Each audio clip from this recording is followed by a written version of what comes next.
Oui, après 8 heures de débat, les réquisitions viennent de tomber et elles sont sévères pour Saïd Indanoun. Le procureur demande à ce qu'il soit immédiatement démis de ses fonctions avec une peine d'inéligibilité de 10 ans.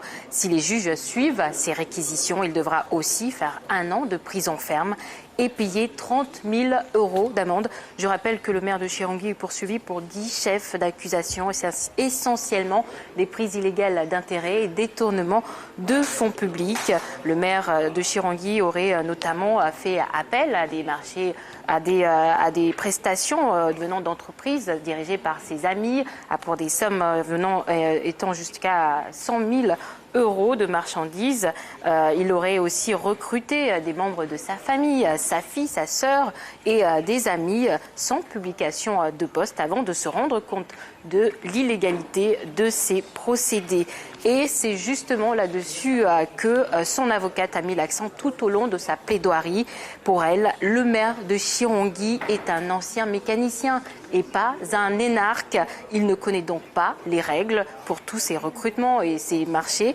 Et selon elle, dans le pire des cas, il ne s'agirait ici que de négligence, sans aucun enrichissement personnel, car selon elle, les sommes en question restent dérisoires. La défense ne comprend pas justement pourquoi on demande à ce que le maire soit démis de ses fonctions. Une peine extrêmement rare, que ce soit ici, mais aussi dans l'Hexagone, sur des affaires beaucoup plus graves. D'autres élus n'ont pas eu des peines similaires, mais pour elle, l'affaire du maire, le procureur voudrait en faire un exemple. Cela est évident pour elle et elle craint que la montagne n'accouche d'une souris. Alors, le maire de Chirangui n'était pas le seul prévenu dans cette affaire. Pour les autres, le procureur a requis des peines de prison avec sursis allant de 1 à 4-5 mois. Mais pour le plus gros, il s'agit de la société Aijo Distribution où il y a eu ces ventes de marchandises, ces achats de marchandises.